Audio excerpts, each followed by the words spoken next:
The votes have been done and dusted, EVMs have been secured, locked and sent to the strong rooms, and the die has been cast. The fate of all political parties sealed in those EVM machines, and come May 5th, we will get to know what the political fortunes are and who is going to rule Tamil Nadu for the next 5 years. For now, it's been a very long, hot summer months of elections, and I have with me actor and politician Khushboo Sundar. Thank you so much for speaking to PTI. Pleasure. 2 to 3 months of hectic political high voltage battle. It's all done, and you seem quite relaxed now. Yeah, I have always relaxed because I feel that people are intelligent enough, whatever you say, whatever you do. Finally, when it comes to voting, it keeps changing, especially in Tamil Nadu. Parliamentary voting pattern and then the assembly voting pattern. The both are two, different voting patterns we have in Tamil Nadu. So I think I'm relaxed.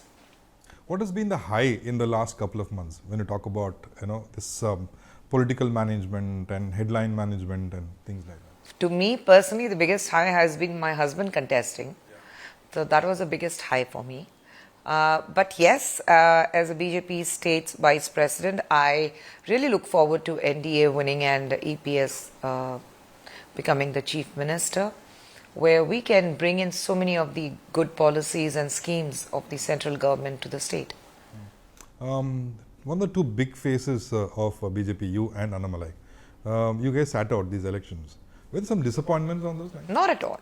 I think both me and Annamalai were very clear that we wanted to work for the party, and we said that we'll go around rather than getting fixed in one place, because the two biggest faces, like you said, both of us being stuck in one area did not make sense. We said, let us go around and meet people and garner votes. That was more working like any other ordinary karyakarta, was more important for both of us rather than being contesting and fighting election. We've seen, politics in Tamil Nadu and psychophancy. There's quite a combination. And these elections we saw clearly politicians on both sides. You have a couple of big stars like Kamal Hassan that side. You are there this side. And everyone knows it's an open secret about Rajini's stand. So, film and politics go hand in hand as far as Tamil Nadu politics is concerned, isn't it? Not really, I don't think. You can't even say about Rajni sir. It's no point in people trying to read Mr. Rajnikant's mind, because if anybody can actually look into Rajnikant's mind, is he himself. So it doesn't make sense we standing out away and assuming that this is what Rajni works, this is how he works, or this is what he thinks. Of course, Tamil Nadu has a long association when it comes to film actors into politics. We have had even Vijay, we have seen very briefly some other political people also into cinema. But I think the kind of psychophancy, what you say, I would say fan following what they have, the way the actors are actually worshipped or revered by the people of Tamil Nadu. There was your temple. Yeah, but I think apart from that, it does not mean that people will come out and vote. Gone are the days, like when you see leaders like MGR or leaders like Jayalalitha, or even for that matter Dr. Kalingar, they all built this a huge platform for themselves when you didn't have this so-called social platforms. Both these parties were built on what, even today, what they garner 27 to 28% of vote, irrespective whether win or they don't win. But then the basic vote bank, the percentage vote bank they have, that's always going to be there. Nothing is going to be bring in a change for that. And I think that's because they were the real, genuine voters and the followers.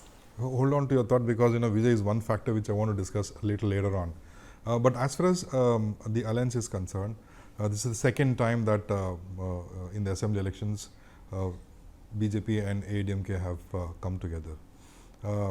Do you see a pattern, or do you see a difference in the level of acceptance as far as this NDA is concerned in the Tamil Nadu electorate? In what way? There is this resistance that BJP is an outside party. Not at all. And they always play a second fiddle and things like I that. mean, Congress, the last time they saw the first fiddle in 1967 with Kamraj. Yeah. So if they couldn't, they have ruled India for more than 60 years. If they can't come back and they don't have the courage or the guts to stand alone in Tamil Nadu, despite having a huge fan following or a great statesman like Kamraj, we are still starting new. We are not very old. We are a very young party. And if we are standing with AIDMK and forming NDA alliance, then I think we have arrived. We have 4 sitting MLAs in the assembly, and this time we are fighting 27 seats, which I'm sure that we are going to win quite a sizable number for our people to go into the assembly. Yeah. What I was also referring was, we saw Amit Shah rally the other day in Mylapore, the huge response, and close to 30-40,000 people queued up, and we have seen in PM's rally also people attending in large numbers. Prime Minister Modi also himself quotes a lot of these poets and poems and Tamil culture. So to that extent, I wanted to know how is the political fabric as far as accepting the BJP? See, when you say that when Home Minister was here and you saw the crowd, 30 to 40,000 people on the rally, every time the Prime Minister is here, the kind of response he gets, that says it all. I mean, we don't have to keep pushing ourselves and, beating our own trumpet, blowing our own trumpet and talking about, see, this is what we garner, this is what we have a fan following. It's there for people to see. If people choose the Prime Minister for the 3rd time consecutively in India, I'm sure that the BJP and the Prime Minister are doing something right to push the country forward. And today when we look at ourselves, the kind of respect we have world over, the kind of respect what the Prime Minister gets from people, different leaders from the world, I think that shows it all. We are on the right track. We are definitely doing something good for the people of India. And now that recognition is coming to Tamil Nadu, which the Dravidian model DMK has been talking about it and trying to push it away. The fact is, DMK themselves know that how people have accepted BJP in Tamil Nadu. So they keep trying to giving in a very fake narrative, talking about lies, and then trying to, give a different story altogether to the people and say that, no, we are the sole warriors of Dravidian Tamil Nadu. I mean, you're not the warrior. You're a warrior of your own family and your own hooligan party members, what you have. So you are not the person to hold and say that I am the savior of Tamil Nadu. No, people are there to look after themselves. This entire women's reservation bill, Prime Minister Modi addressed the nation and said it's nothing short of a female feticide. As a woman politician, how disappointed are you with this entire development? Extremely disappointed, because as far as I remember, I think we have been fighting for 33 reservation for women for many, many, many years. And every time Congress had an opportunity, they have denied this for the people. The women have been backstabbed in the past, but this time they had the courage to stab them looking into their faces and stabbing them straight in their chest. And I don't think the women of India are going to ever forgive Congress, DMK and TMC for that matter, or the Communist Party for standing against it. 2023 you have accepted, and today when the time comes where you can say that, okay, this is what we are going to give to the women, you bring in delimitation as one reason to deny women of what is rightfully theirs. So you can't do that. You can't do that. I mean, it's so disappointing that your chair, your position, you being the supreme leader, or you holding back onto your chair as a chief minister to actually give a fake narration or to give a lie to the people. You are even fine to let go what is rightfully women's. So you can't do that. You can't, and you say that you are this, the caretaker of the women and women rights. In what sense? In what sense are you looking after women? Congress and DMK also say that this entire women's reservation bill was a facade, and the actual intent was to bring in amendment and push that delimitation, which was the whole exercise would be unfair to South India and Northeast India. I don't understand. They either don't study, or that when I say the fake narrative, it's very clear. anybody who understands delimitation, you cannot bring in a bill until unless you don't do a census.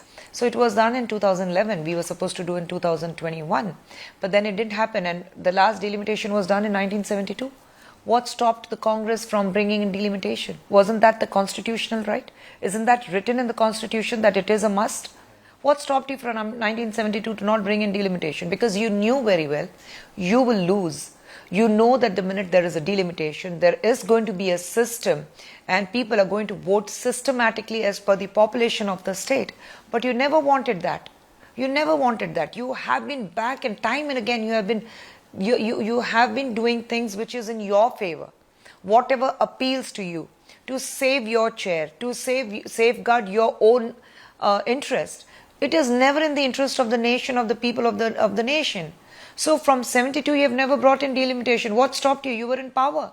Right from the time of Indira Gandhi to Rajiv Gandhi to Sonia Gandhi, UPA 1, UPA 2. You were in power. Why didn't you bring in delimitation? What changed for the BJP? 2023, this bill was passed. Why change? Why bring in amendment to that? No, there's not bringing an amendment. I think we need to understand that we need to bring in this amendment, but you need to have a delimitation, because this is what the basic constitutional right of the nation. This is what the democracy says. How can you bring in and talk about 33% of women reservation bill until unless you don't have census done? So you have to do a census, and only when the census is done, you will have delimitation.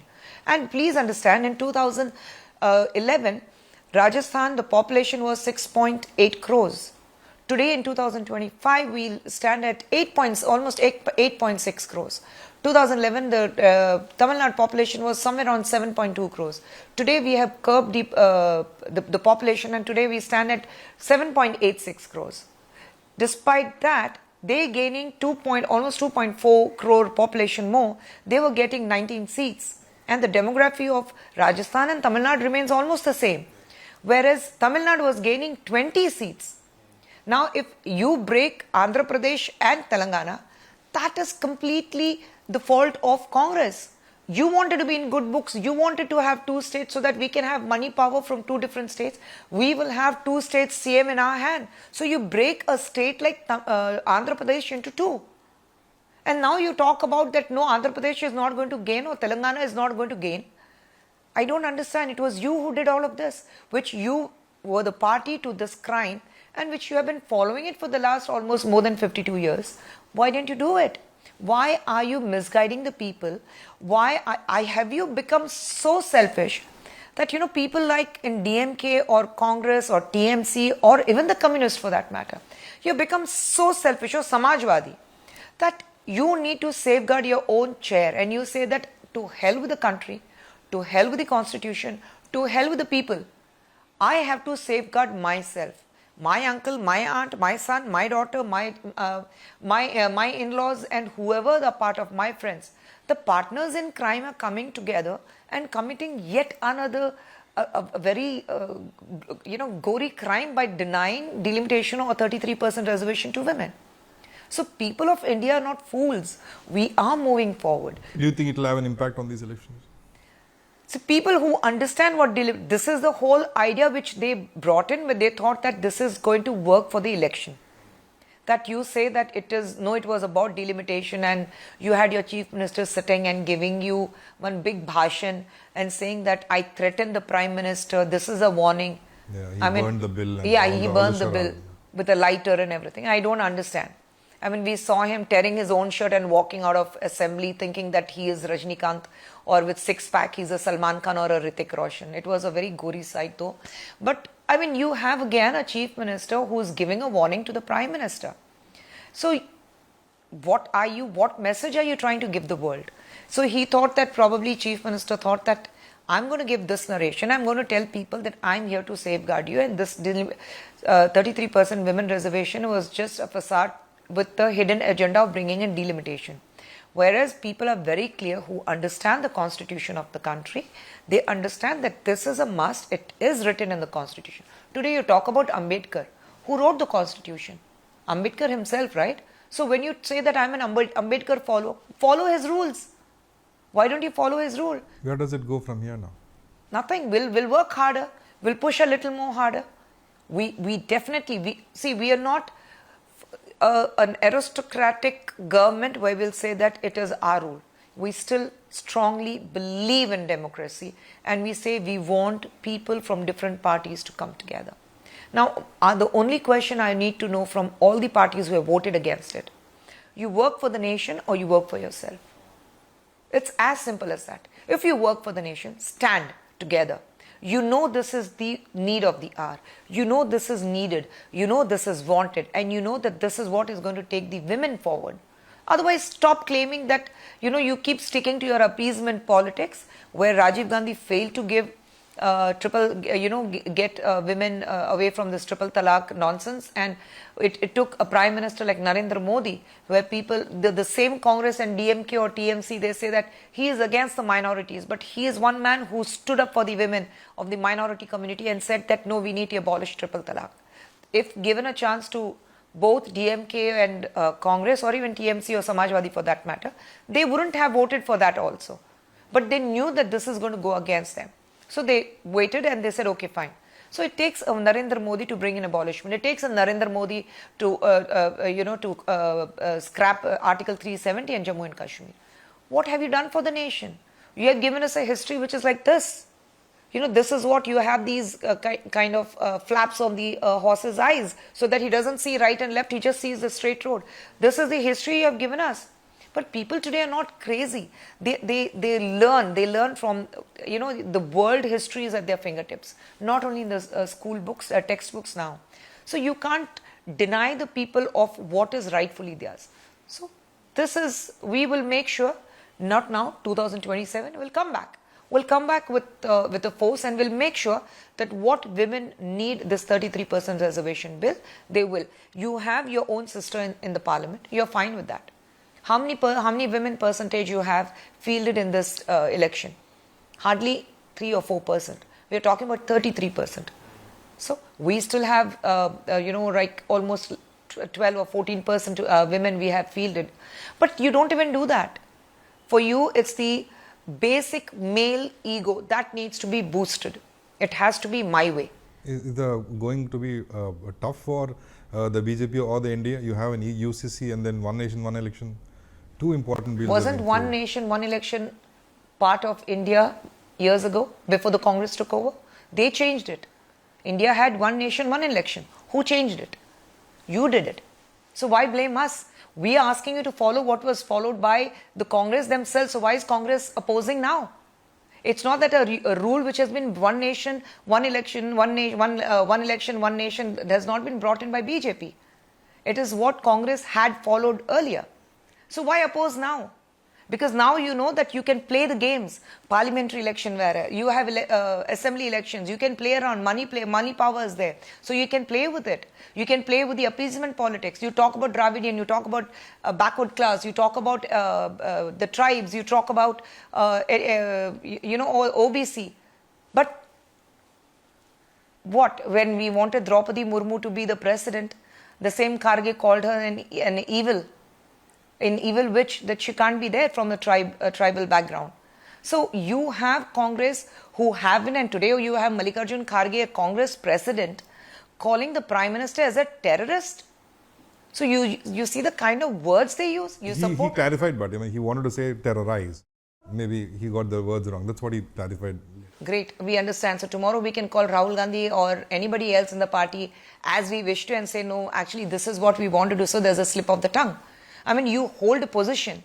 You represent one entire party to the country, to the world. Who is the president of Congress in India? It's Mallikarjun Kharge. And you cannot have a slip of the tongue. So anybody else can have any slip of the tongue and then we say, sorry, it was a slip of the tongue. You don't do that. Coming back to Tamil Nadu elections, do you think that DMK and Congress are in a complicated relationship? We didn't see them campaign together. You saw different video messages from Stalin. I think it's a very, this election for them is an election of convenience. So they both don't have a choice. They have to hang on to each other. There's so many crimes committed together. They're scared of each other. So I think that is how I look at it. One fizz or X factor these elections was Vijay. day for yesterday also, there was a lot of these videos on social media where, you know, the workforce wanted to go back home. There were no buses. Buses were not there. Buses were there. They were charging 3,200 per ticket. And on the polling day, a deserted look across Chennai because the labor class was missing. Hotels closed, restaurants closed, everything closed. No Ola, no Uber, no autos. People went back to their homes. Do you think that this one of the reasons why, you know, because the Vijay factor will be one of the factors this election? I wouldn't attribute everything to Vijay factor. I think mainly because people are tired of DMK. They need a change. So they want to go back to their hometowns and vote, really vote, because they think we need a change. Who they vote for is definitely their choice. But when you see that if Tamil Nadu, in Puducherry, if you see that the polling has gone up to 92%. Like after 1964, it's only now you see 90 plus polling. It's not Vijay factor alone. It is SIR. Assam has seen the maximum polling after many, many years. So where is the Vijay factor in Assam? It's SIR. What we are going to see in 2 phases in West Bengal, it's again not Vijay factor in West Bengal. It is SIR. So when BJP said we need SIR, both DMK and Congress opposed. I do not understand that every policy or every rule which has been brought in by the central government, it's only Tamil Nadu has an issue with it. They oppose NEET. Was NEET brought in by BJP? NEP. Yeah, NEP. Was it brought in by BJP completely? What is it? SIR. One nation, one election. Whatever we are talking about, everything has been brought in what Congress has been following and you have been partner to it. I mean, the most funniest part is M.K. Stalin, the Honorable Chief Minister, releases a book saying that his most hardest trying times were during his arrest, during Misa emergency. And he's saying those are the most trying times. The hardest times of my life was when I was arrested in Misa. Who was in power? It was Congress. You are partnering with them today. And who releases the autobiography? Mr. Rahul Gandhi. So I don't understand the equation. I mean, you accuse the Congress saying that is the most hardest times of my life, and yet you join hands and say, okay, we are friends, we are brothers. I mean, I don't understand. So like I said, you have committed so many crimes together. You're so transparent to each other. You know that both of you can easily pull you down. So it's like a crab story. You know, every time they want to climb up, the other crab will hold him and pull him down. So it's like you don't climb, I don't climb. We both stay at the bottom. So that is what I see between the Congress and DMK, the alliance between them. How do you crystal gaze for Vijay? See, what I personally feel is Vijay is going to garner somewhere around 15 to 17% vote, which is huge. Yeah. For the first time. For the first time. But my worry is, will he sustain for the next election 5 years? Because he is not going to win to form a government. All the polls, the exit polls, whatever we have now, of course, closer to 4th of May, you'll have much more very defined exit polls you will have. But nobody is giving him more than 4 to 5 seats, which is not enough. Even if you win 10, 15, it's not enough to form a government. So that means, though you are going to dent into a couple of votes here and there, your vote share is going to be pretty good for a first timer.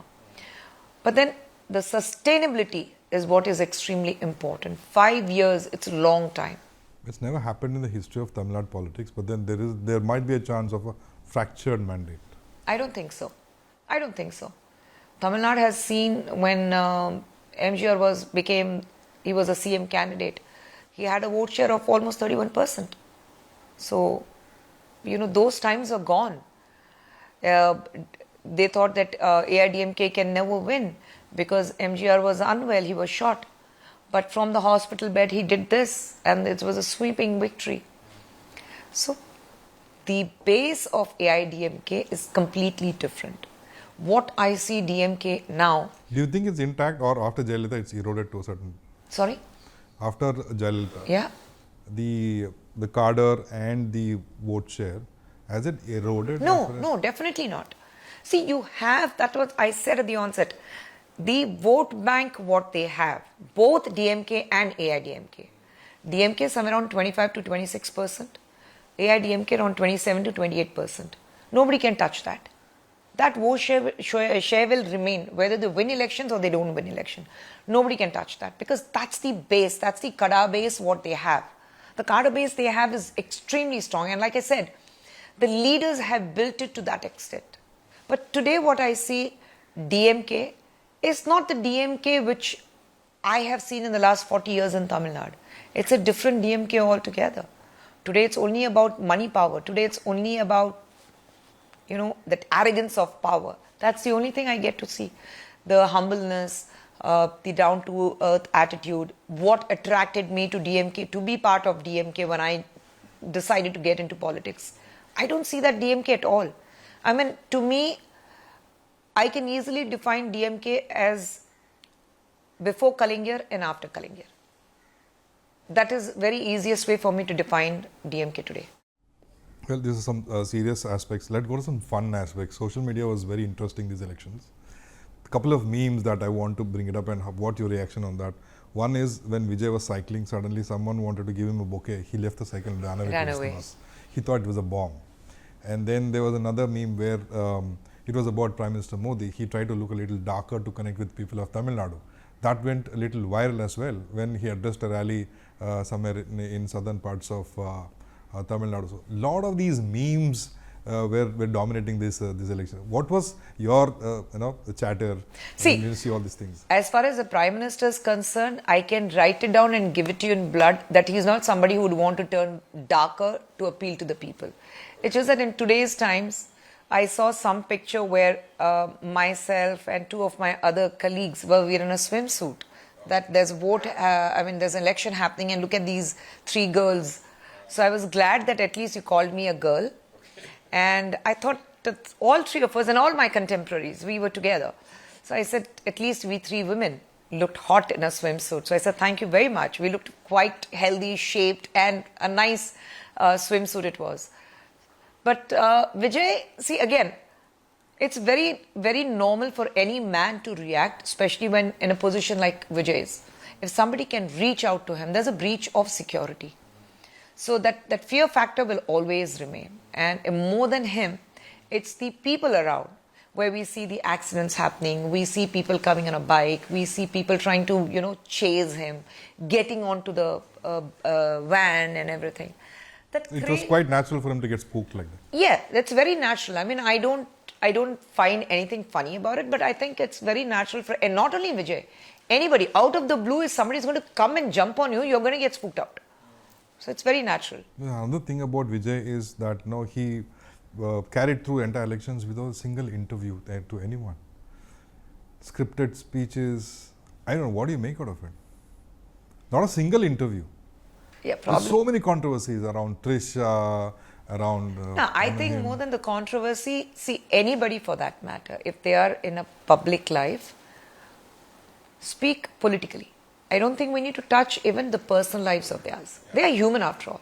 Let's not touch the public life, their private life. Publicly, as an aspiring politician, if he's doing something wrong, raise a question. If you think the way he spoke is wrong, raise a question. If you think that he's hidden something from you, raise a question. If he's lying to you, you have all the rights to question him. But I think there is other part of him. There is something called very personal life, where he has been a very, very private person from day one. Vijay is not somebody who's, worn his heart on his sleeves or spoken about his family or his children been put out or his wife everywhere or whatever his personal issues have been. Even when he had issues with his parents, he's never spoken about it. He's never given interviews. We don't see Vijay giving interviews. So people complaining now that, he didn't give a single interview. That is how he has been. I think he's been on the roads, he's been meeting people, the kind of crowd he's been garnering. I think people have never seen Vijay.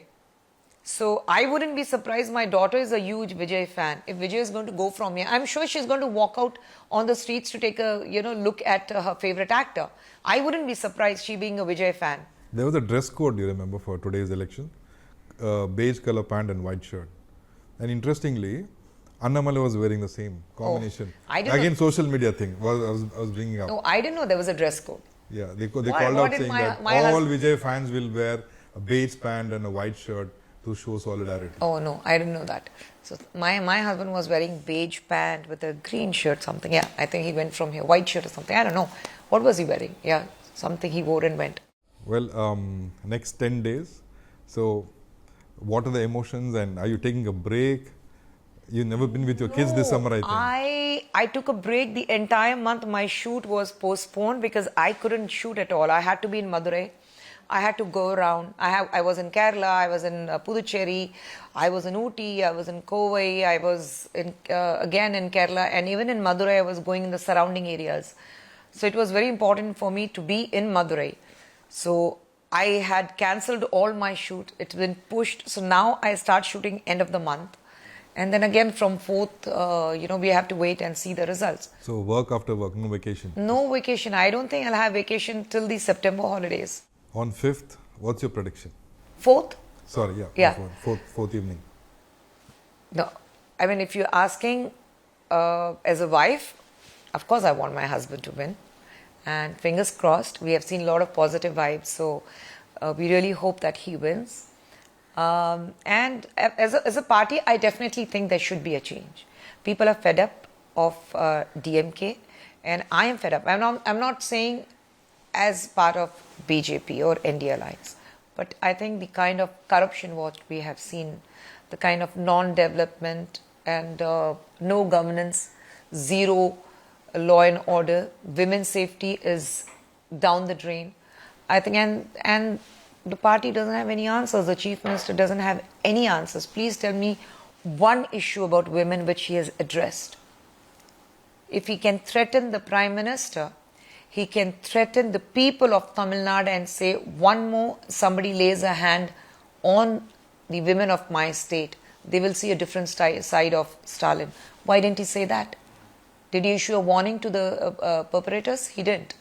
You have the courage to, issue a warning or a threat to the prime minister. But because the people who are here involved in such crimes, most of them, 70% of them are from your own party. So why don't you threaten them? Let's hope people have answered through ballot when the results are I really hope that sense has finally prevailed and people say that let the best party win, let them govern us. And looking at it, I really hope that people have gone out and voted the max. On that note, thank you so much for speaking. Pleasure. Thank you. Thank you.